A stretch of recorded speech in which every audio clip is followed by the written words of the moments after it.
you ready? Say hiya.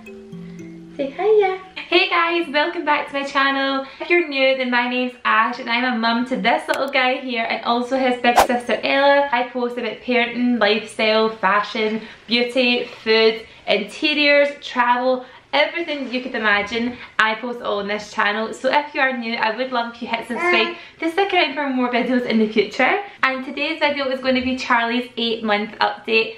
As you can see, he is just a big chunk now. He is getting so big and quite a lot has changed in the last 4 weeks that I thought I should update you guys on. I love doing this update kind of video with Charlie. I've been doing them since he was born and all the way through my pregnancy, and I feel like I'm never going to stop doing them because after a year they really started to learn more. So we will see how far we will go, Charlie. We will see. I thought I would just start off with the big milestones that he's hit this month. So Charlie's now crawling officially.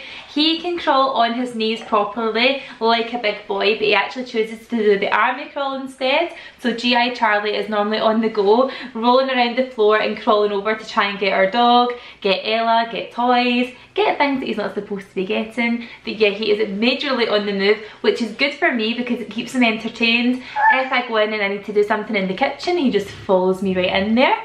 Oh, am I boring you? You're tired, aren't you? So yeah, he is definitely on the move. And one thing I've noticed that he's really good at is going from the seating position to like crawling. So he's really good. All his mobility is really getting there. And he can also stand up for literally like a second. He's really good if he's against something like a wall. If I stand him up, he'll just stand there. But if I stand him up on his own, his hands are out as if he's like ready to fall. But he can stand for about 2 seconds on his own. So I think that'll definitely be more developed by the time he's about 10 months. He can also stand up with the furniture as well, which he's getting really good at. So it'll only be a matter of time before he can crawl over to the furniture, pull himself up and start walking around. What's wrong? You're tired. Do you want a snack? Like, snacks fix everything. Wonderful. Charlie's also saying mama and dada confidently now. In fact, this morning he was crying because he was hungry and he was really screaming mama to me. So Fraser even said he's shouting on you like properly. So yeah, he knows who we are. He's using it in context very confidently. And as you can tell, the way that he's throwing that little crispy into his mouth, his coordination is really good. Say mama. You see it? Mama. Nope. Snacks are life. He is very good with his coordination. The pincer grip is so well practiced at picking up little bits and pieces. He actually gives me a complex because he goes around the carpet picking little bits off the carpet. Any crumbs from like his breakfast, he picks them up. As you can probably tell, he is also doing a lot of baby led weaning. We like to just throw stuff in his high chair and let him get stuck in. He is really good at it. And I don't know about you guys, but I feel like boys are just so messy by nature. Ella was always quite a tidy eater and quite a tidy little girl. She was always perfect in her little dresses. But Charlie is such a scruff. He gets so messy all the time, sure you do. Especially when he's eating. I just always find he's always got like food all over him and he's like a proper messy baby. But we don't mind, that's all part and parcel of it, isn't it? When I'm giving him things now, I'm also trying to get him to say ta. Say ta. Ta. Then it means that he will actually be mannerly, just like his big sister. I started doing all this kind of like ta and hiya and bye and just talking to them loads when they were this age, and I definitely think it's paid its dividends because Ella is now super chatty. Like, you literally can't get her to stop talking. So we've just been doing the same kind of things with Charlie and just generally chatting to him just so that he actually can learn some stuff as well. As you can see as well, he is getting a lot more hair, although I go between thinking that he's going to be the same colour as Ella and then thinking he's going to be a lot fairer. I don't know if it's because he's just not got a lot of hair that it looks lighter, but when you kind of pull it together, it does look the same colour as Ella's, although chances are he will end up being like a little blondie. I've got a feeling that he's going to look more like his daddy and Ella will be like me. And as you can see, he is still scratching like crazy. He's so rough. When he goes to sleep, he likes to really like comfort himself. And I know a lot of babies do this, but he's got hard-lining nails. Like literally his nails are cut all the time and he still manages to really scratch in. We've tried scratch mitts, we've tried everything, and he just still manages to do it. Don't you? Rascal. I don't want any, no thank you. Ta, no ta. His eyes are also still really dark. I think they're definitely going to be brown like Ella's. Ella's took till she was about maybe 9 or 10 months to go properly like chocolate dark brown colour. But yeah, I remember one morning she woke up and I looked at her and I was like, she's got brown eyes, and it was just literally one day they went really chestnutty brown. So I think his are going to be exactly the same, and maybe in the next 2 months we'll really see the difference. His cradle cap is all but gone now. It's literally just got a couple of tiny wee dry bits, which I think is causing a lot of the scratching. We're using medicated shampoo by the doctor, which is making a big difference, and we're also using Zero Derm, which is like a big thick kind of like Vaseline thing you put on his head at night time, and then in the morning when it's all softened, it's a bit disgusting, but you just use a brush and comb and brush all the skin out.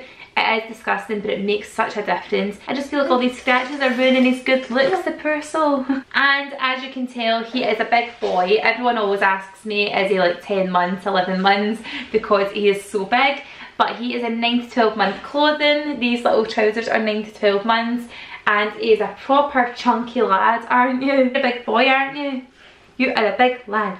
He's also full of carry on, like he loves to be thrown about and like tickled and...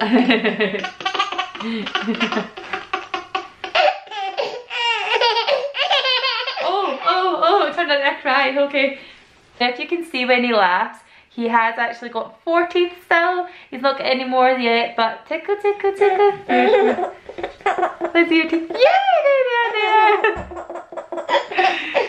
He's a proper mummy's boy as well. He is such a sook. He's always wanting cuddles. When I say that, he's not like a nightmare. Like I can leave him to sit and play on his own, but when I do give him a cuddle, he just loves it so much, and he always cuddles in and snuggles like this and tries to eat my face.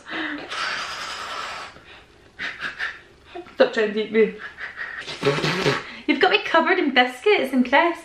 Charlie's thing at the moment is blowing raspberries. He absolutely loves it. Right on cue. So yeah, normally when you have a conversation with him, you ask him a really important question, your reply is normally just a big raspberry. He's also started to grit his teeth as well, which he just did there, and it's horrible. So routine wise, Charlie gets up in the morning about anywhere between 7:30 and 8 o'clock, and he goes to bed at the same time, so he goes for a full 12 hours. We'll go downstairs, and then he normally has porridge in the morning. He might have little bits of Ella's toast, like the crisps and stuff. And then he goes to bed for a nap an hour after getting up. Like literally if he gets up at 8 o'clock, he's back down at 9. And that's the time when I make sure that we're all ready to go if we're going out for the day. Or if I'm even more organised, I like to actually be out by the time he needs his nap. So that by the time we get to the shops, he can nap and I've just got one child to contend with. He'll normally be out for that nap, maybe about 2 or 3 hours. It's a really long nap in the morning. Mostly it's about an hour and a half or 2 hours, but it can go to 3 sometimes. Like sometimes he doesn't get up until lunchtime. Then he gets up and he'll have normally a bottle just to kind of like waken up with. And then he will get his lunch. So we normally give him like a puree, or he might get a little sandwich, or he might get like some crackers, just something to keep him going until dinner time. He'll then go for another nap about now, which is about 2 o'clock. Yeah, we know you're tired. He'll go out like a light until about 5, until he wakes up for dinner, and then he'll normally either get what we're having, or I'll give him like a pouch, like an Ella's Kitchen pouch, or like a Piccolo pouch, just like a kind of meal one. It really depends on what we're having. If we're having like Hello Fresh or like a curry or something like that that he can't really have, then we will give you a little pouch, won't we? And you love them so much. He's not very good at giving the pouch to himself because he's so messy. He literally just throws it all over himself. Then once he's had dinner, he'll normally go down for like a play with Ella, like on the floor. They play with some toys and I'll get tidied up. And then it's normally time for a shower where he'll just sit on the shower tray on the floor, quite happily splashing around confidently on a non-slip mat. You're obsessed with my lipstick, do you like it? And then it's time for pyjamas, another bottle, then bed.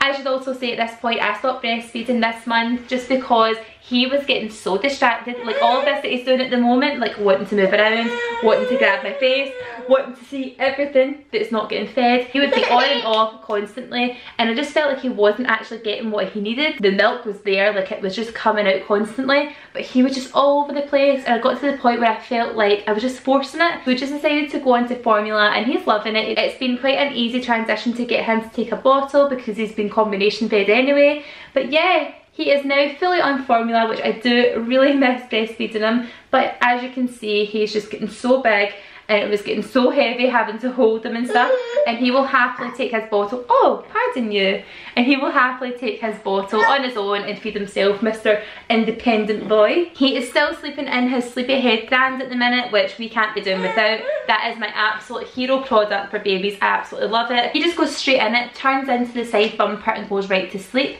He also takes a dummy at night time, but not during the day, doesn't really need it. And we also use that white noise penguin still, we absolutely love that. Putting that on with a dummy in his sleepy head is just an absolute dream, and he goes right to sleep. I also use a sleep bag with him just because the covers thing really frightens me.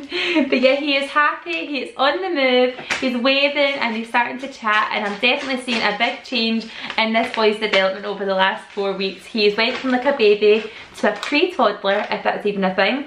So I'm going to go and stick him down for a nap. I hope you enjoyed watching this update. Please let me know what you thought in the comments, and as always, if you're not a subscriber, then please just hit subscribe and stick along for more videos in the future, and I will see you very, very soon.